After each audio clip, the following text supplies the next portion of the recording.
हमरा के माई कोनी कनिया कैले कोनी कनिया कैले हमरा के माई कोनी कनिया कैले कोनी कनिया कैले हमरे से झाड़ू लगावा बैठो हमरे से रोटी बेलावा बैठो के माई हमरे से झाड़ू लगावा बैठो हमरे से रोटी बेलावा बैठो हमरा के माई कोनी कनिया कैले कोनी कनिया कैले हमरा के माई कोनी कनिया कैले कोनी कनिया कैले हमरे से झाड़ू लगावा बैठो हमरे से रोटी बेलावा बैठो हे माई हमरे से झाड़ू लगावा बैठो हमरे से रोटी बेलावा बैठो कुछ कही नहीं कराए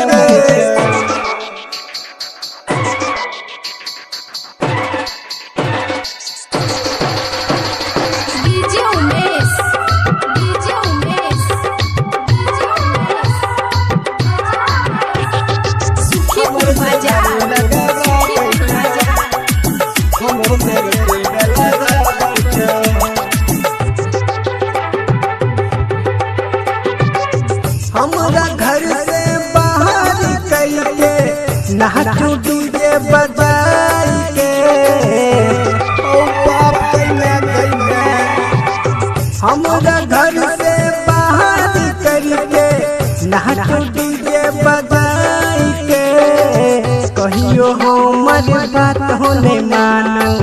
बाबूजी से घो नहीं तानो बंगाल के नहचन कोनी कनिया कैले हमरे से गोरबो दबा बैठो हमरे से बर्तन धुआ बैठो हमरे से झाड़ू लगावा बैठो हमरे से रोटी बेलावा बैठो एकरा कुछ कहबी कि ना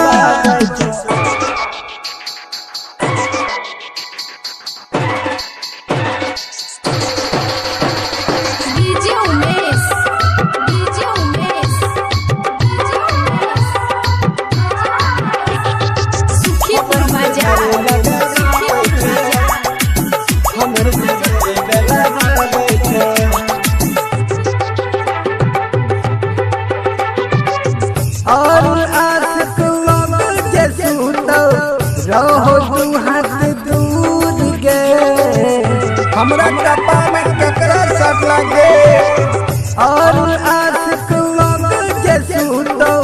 भागो तू हाथ दूर गे भैंसी जाका देख के पार गे छुआ छिया तो पर हर छो गार गे राइटर सकिसन कनिया कैले कोनी कनिया कैले हमरे से चूल्ही पोता बैठो हमरे से कपड़ो धुला बैठो हमरे से रोटी बेलावा बैठो हमरे से झाड़ू लगावा बैठो।